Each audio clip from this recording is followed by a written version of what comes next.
One day in November, 1532, the New World and the Old World collided. ¿Cómo te atreves, indio perro? 168 Spaniards attacked the imperial army of the Incas in the highlands of Peru. Before the day was out, they had massacred 7,000 people and taken control of the Inca Empire. Not a single Spanish life was lost in the process. Why was the balance of power so uneven between Old World and New? And why, in the centuries that followed, were Europeans the ones who conquered so much of the globe? These are questions that fascinate Professor Jared Diamond. He is on a quest to understand the roots of power. He's developed a highly original theory that what separates the winners from the losers is the land itself, geography. It was the shape of the continents, their crops and animals, that allowed some cultures to flourish, while others were left behind. But can this way of seeing the world shed light on the events of 1532?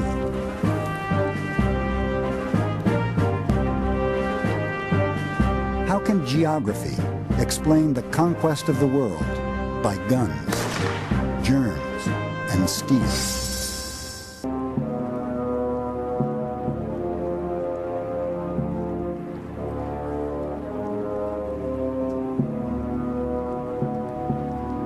For 2 years, a band of Spanish conquistadors has been traveling in search of gold and glory. They're not professional soldiers, but mercenaries and adventurers, led by a retired army captain, Francisco Pizarro. He's already made a fortune for himself in the colonies of Central America. Now he's taking his men south into unknown territory. They are the first Europeans to have climbed the Andes and ventured this far into the continent of South America.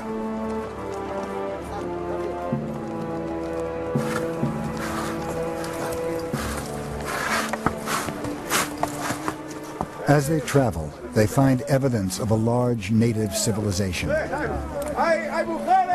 They've reached the edge of the mighty Inca Empire.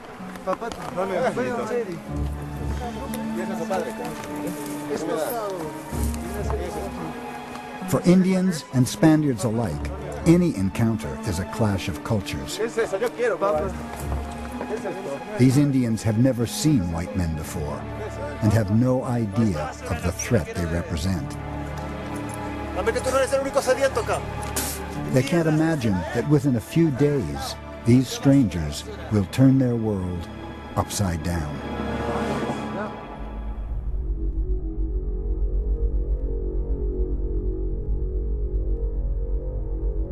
By the 1530s, the Inca Empire was enormous.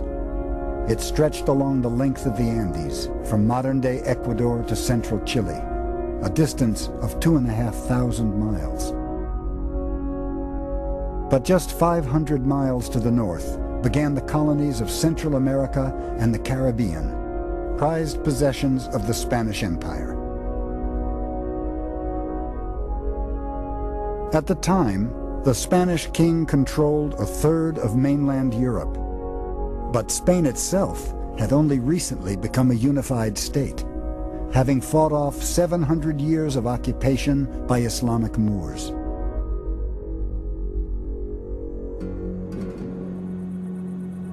it was still a rural society. Most of the conquistadors came from villages and small towns in the heart of the country. Towns like Trujillo, where Pizarro grew up. He spent much of his childhood here, working as a swineherd in the fields nearby. Today he's remembered as a great warrior. His statue dominates the main square in Trujillo. And his family home has been turned into a museum.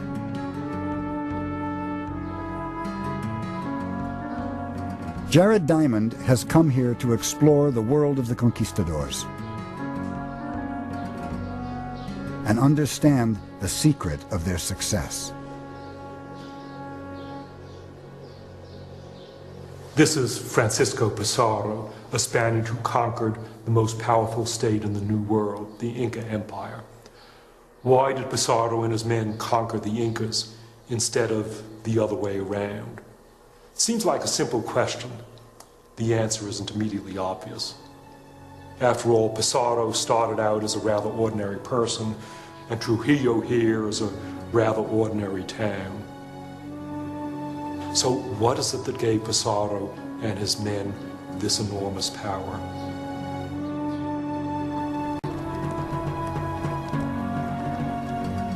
Why am I so interested in Pizarro's conquistadors? Because their story is such a grimly successful example of European conquest. And for 30 years, I've been exploring patterns of conquest.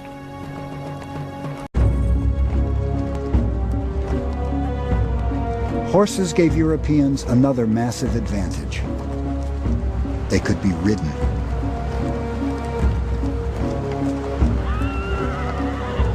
To the Incas, the sight of Pizarro's conquistadors passing through their land is extraordinary.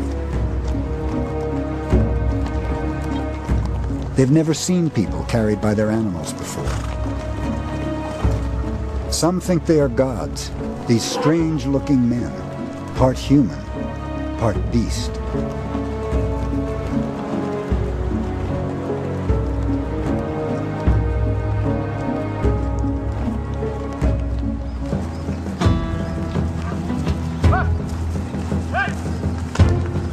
The horses that seemed so exotic to the Incas had already been used in Spain for 4,000 years. In an age before motorized transport, they allowed people to be mobile and control their land.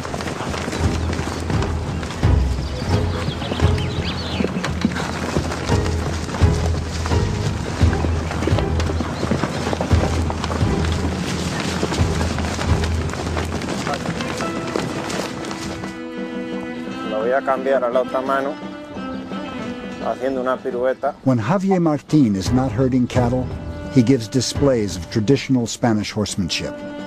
Para que se arranquen ahí. Para que se vea. This style of riding is known as jineta. The emphasis is on control and maneuverability, using bent knees to grip the sides of the horse and only one hand on the reins. Para dejarlo a él más dentro. Very different from the more formal style of medieval knights. Ahora le voy a parar al lado de él. By the 16th century, the jineta way of riding had become the dominant style of the Spanish cavalry. This is how the conquistadors would have ridden their horses. Lo del acoso. Oh. It's an amazing display of a big animal being controlled by a person, precise control, stopping and starting and turning. Javier told me that he has been riding since he was 5 years old, and when I watched this, I have a better understanding of where the conquistadors were coming from. They were masters of these techniques, and they learned these techniques for working with bulls, but the techniques were also good in a military context as well, and I can see that this control would let you ride down people in the open. People who had never seen horses before would have been absolutely terrified watching this.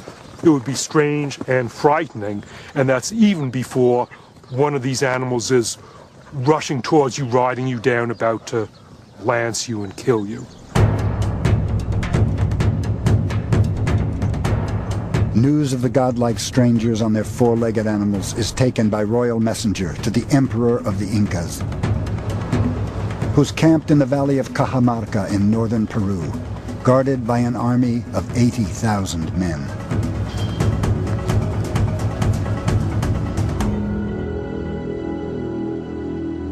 Atahualpa is revered as a living god, a son of the sun itself.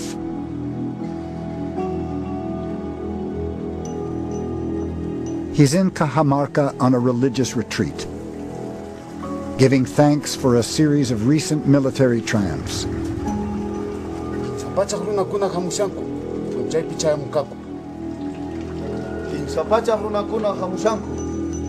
When he hears about the progress of the Spaniards, he chooses not to have them killed. Instead, he sends back a message.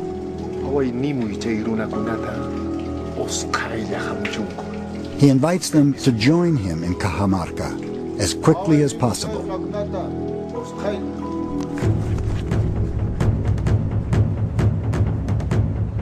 Atahualpa wanted the Spaniards to come to Cajamarca and enter into a trap.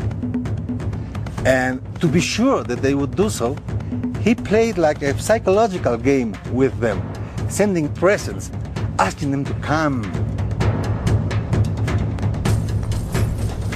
Atahualpa knew that the Spaniards were not gods.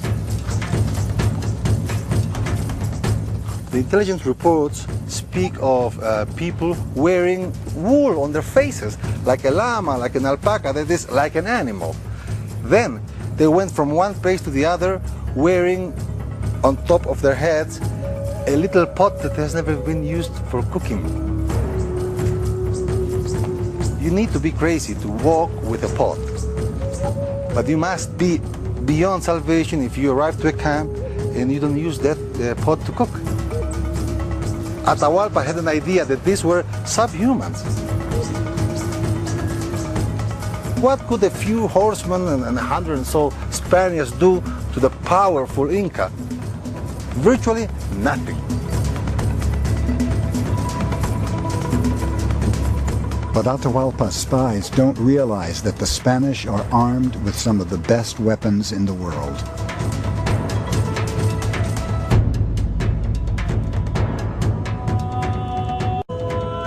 There was an arms race in Europe.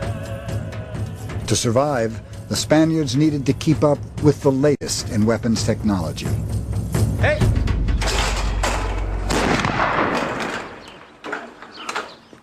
By the 1530s, the harquebus was an important part of the Spanish arsenal.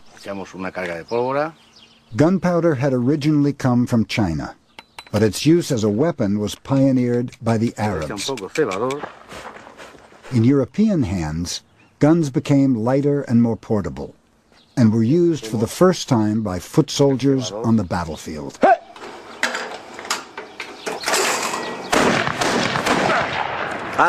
The harquebus was still a crude weapon, but would go on to change the face of warfare.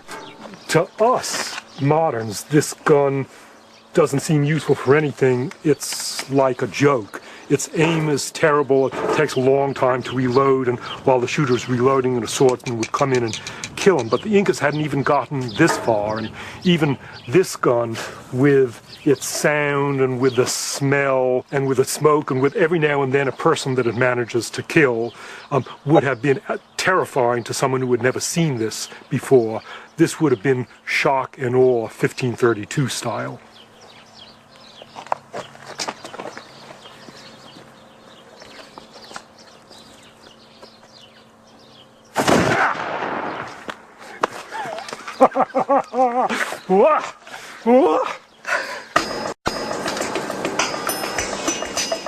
For all its bluster, the technology of gunpowder was still in its infancy.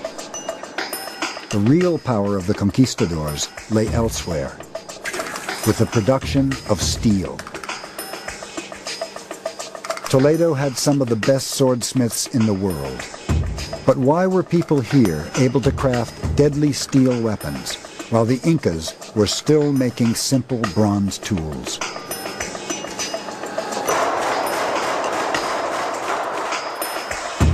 There was nothing innately brilliant about Europeans themselves that allowed them to be the ones to make high-quality swords.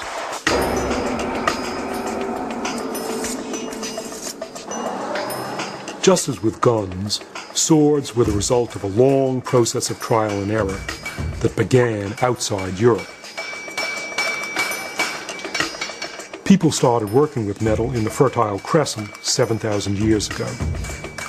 And because Europe was geographically close to the Fertile Crescent, Europeans inherited this metal technology.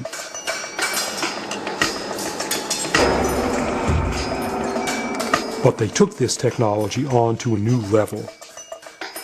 European soldiers demanded stronger, longer, sharper swords.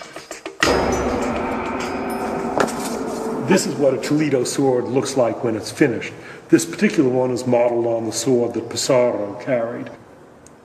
It's a fearsome weapon. It's used for stabbing, and it's also used for slashing, and I can easily understand how the person wielding the sword could kill dozens of people within a short time. Swords like this, rapiers, represented a high point in a very sophisticated metalworking technology. If you think about what the qualities are that are needed in a sword, first of all, it has to be hard enough, the metal has to be hard enough to take a sharp edge. And that requires steel, that is iron infused with carbon. And the more carbon you put into the iron, then the harder the metal is. But if you make it too hard, then it's brittle. And that's no good because as you hit somebody, your sword would break. And so you also need your sword to have a certain pliability, an ability to bend and spring back into shape. And it's got, by heating it to certain temperatures, plunging it into cold water, immense amount of experimentation. It took centuries to get to the level of sophistication where you could get something so long and elegant and fine and deadly as the rapier.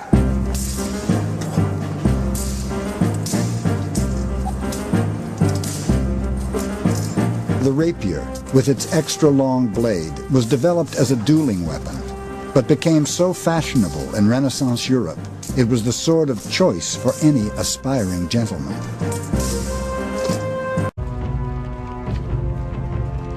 On November 15, 1532, Pizarro's band of adventurers enters the valley of Cajamarca.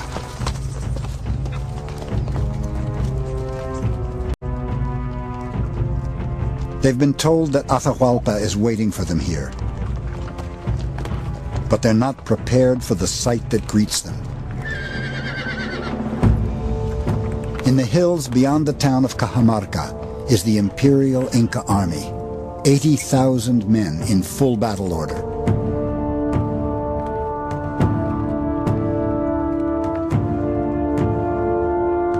The conquistadors' own journals bear witness to their first impressions. Their camp looked like a very beautiful city. We'd seen nothing like it in the Indies until then. And it scared us, because we were so few and so deep in this land.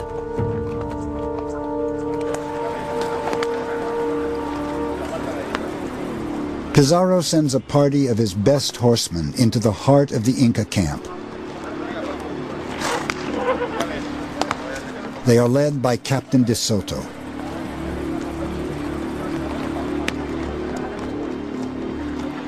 They are gambling that Atahualpa will allow them to pass through the camp unharmed, and agree to meet them. Soto's visit had a very important psychological purpose: to intimidate the Inca in front of his people, challenging him with the horse.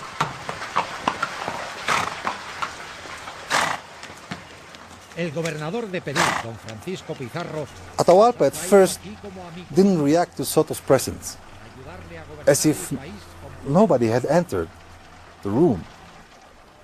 Once the horse comes eye to eye with the Inca is still calm, showing that the horse has no impact on him.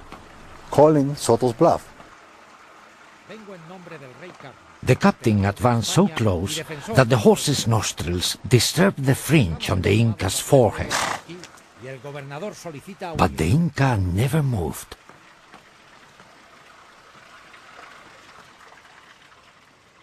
And then, after a brief silence, comes Atahualpa's explosion.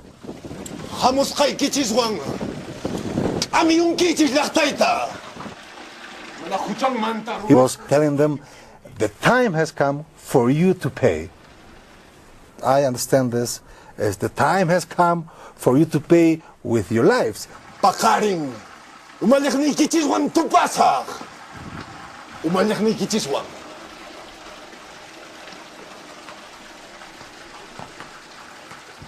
Soto, I understand, was nervous enough to come back with fear to the camp. And as we know, the Spaniards spent the night before in extreme fear. The conquistadors have made their camp in the town of Cajamarca. Many of them are now convinced they are facing oblivion. 168 soldiers, 1,000 miles from any other Spanish.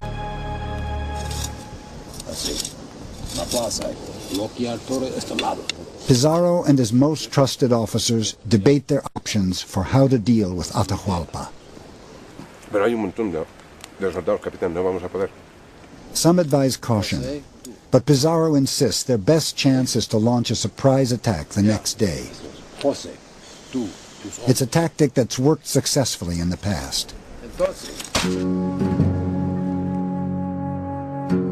12 years before Pizarro went to Peru, another famous conquistador, Hernán Cortés, had gone to Mexico and encountered another formidable civilization, the Aztecs. He conquered the country by kidnapping the Aztec leader and exploiting the ensuing chaos. Cortés's story was later published and became a bestseller, a handbook for any would-be conquistador. It can still be found in the great library of Salamanca University in northern Spain. The people of the Andes were chronically isolated, without access to writing or almost any other innovation from elsewhere in the Americas.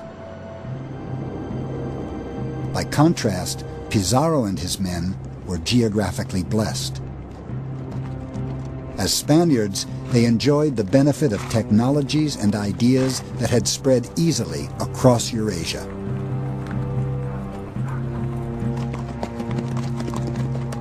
The events of 1532 were clearly influenced by deep causes, over which no individual Spaniard or Inca had any control. The shape of the continents, the distribution of plants and animals, the spread of Eurasian technology. These were facts of geography. And at almost every turn of the drama, geography was tilted in favor of Europeans.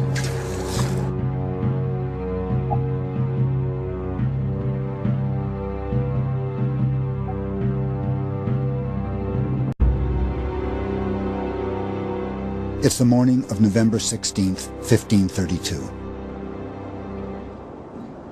Atahualpa has agreed to meet the Spaniards in the town of Cajamarca and sends his entourage ahead of him. But he makes a fateful decision, that his soldiers should not carry weapons. The Indians were musicians and dancers. They were soldiers but unarmed. Why would Atahualpa unarm his own soldiers? Why? Because he was in a festivity. He was celebrating.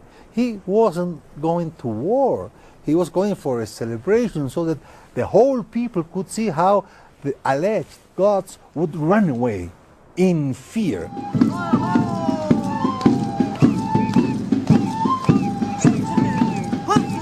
The fact that some people believed that the Spaniards were gods would play better in the hands of Atahualpa's purpose.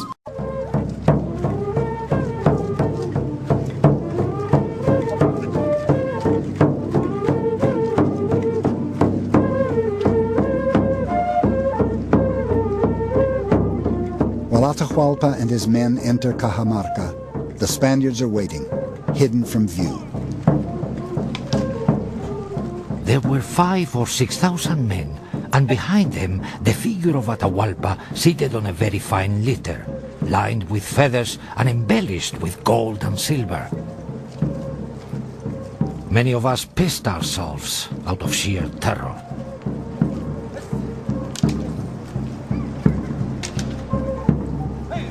The square is filled with Atahualpa's people, but there's not one Spaniard at sight. Atahualpa asks, "Where are these dogs?" One of his right hands answers, "They have run away because they are afraid of the magnificent Inca." Of course, the whole crowd listened to this and believed that this was the case. Me presento ante vosotros en nombre de la cristiandad. Pizarro sends out his priest to confront Atahualpa. Para enseñaros el camino de la verdad.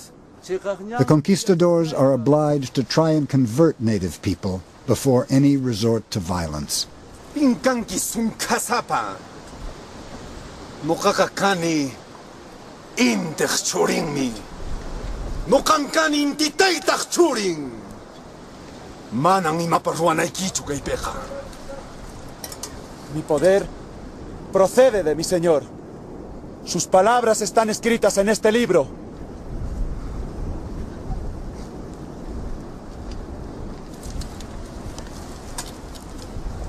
Imankaipi. Atahualpa has never seen a book before. He doesn't know what to do with it. Imankay. Manang imapas chukeka. Manang rimas kaiki kay picanchu. ¿Cómo te atreves, indio perro? ¡Salgan, españoles! ¡Destruyen a estos perros que no respetan las cosas de Dios! ¡Santiago, a ellos!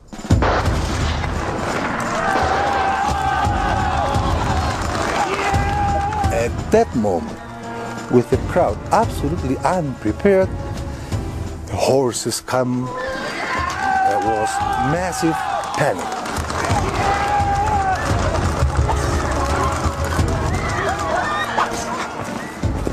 Just imagine the scene in Cajamarca. The Incas hadn't seen horses before, and these aren't ordinary horses, these are Spanish horses. Fierce, big, fighting horses. They could get in amongst men, they would trample men, and they made the most excellent platform. From a horse, you could stab down to the left, stab down to the right, you could cut, you could scythe, hacking all about you.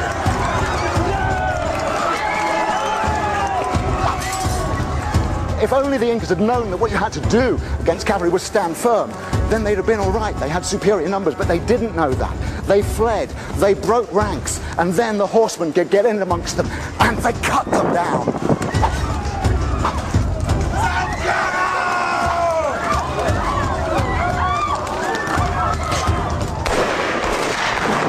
There was an Inca god called Viracocha, and he was a white man, and he was the god of thunder. And they thought these men with their arquebuses were the very incarnation of Viracocha.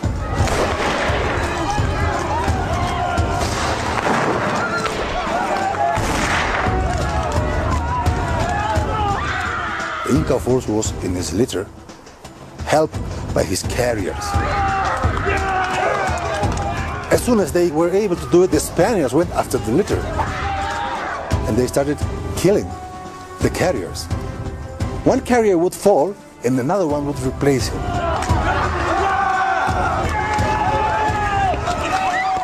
Only at the very, very, very end of the tragedy, the litter started to move because there were no more carriers left.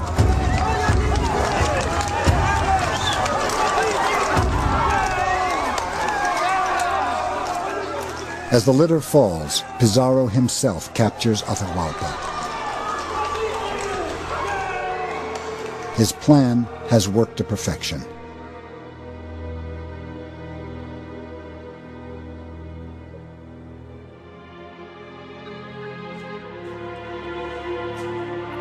Atahualpa is taken to a makeshift prison in the royal quarters at Cajamarca. He thought we were going to kill him, but we told him no. Christians only kill in the heat of the battle.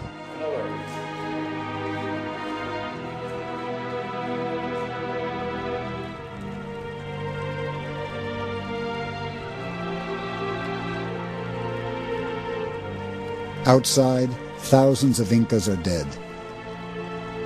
The rest of the army has retreated to the hills. In spite of a massive imbalance in numbers, Spanish horses, swords, and strategy have proved decisive.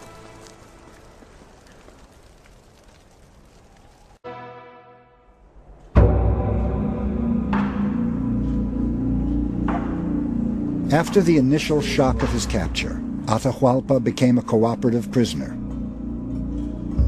He learned to speak Spanish and play chess with his captors.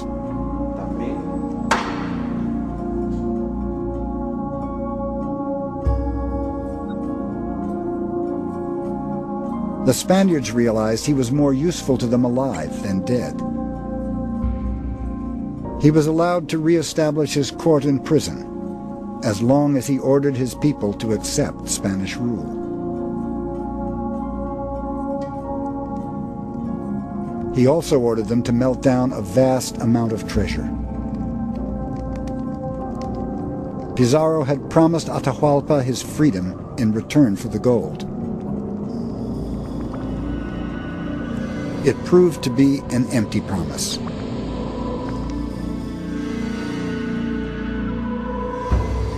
Having handed over 20 tons of gold and silver, Atahualpa was no longer useful to his captors. Infinita misericordia, en el último instante, le tendió una mano y lo llevó al reino de los cielos.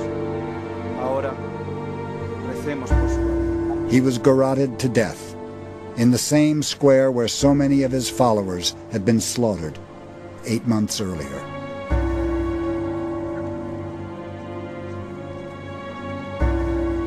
With Atahualpa dead, the conquistadors went on to colonize the rest of Peru, relying on the power of their guns, germs, and steel.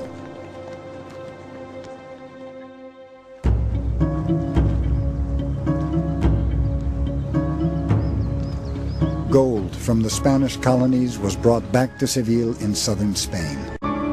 The conquistadors had changed forever the relationship between Old World and New. I came to Spain to answer a question. Why did Pizarro and his men conquer the Incas instead of the other way around? There's a whole mythology that conquest and the European expansion in general resulted from Europeans themselves being especially brave or bold or inventive or smart. But the answers turn out to have nothing to do with any personal qualities of Europeans. Yeah, Pizarro and his men were brave, but there were plenty of brave Incas. Instead, Europeans were accidental conquerors. By virtue of their geographic location in history, they were the first people to acquire guns, germs, and steel.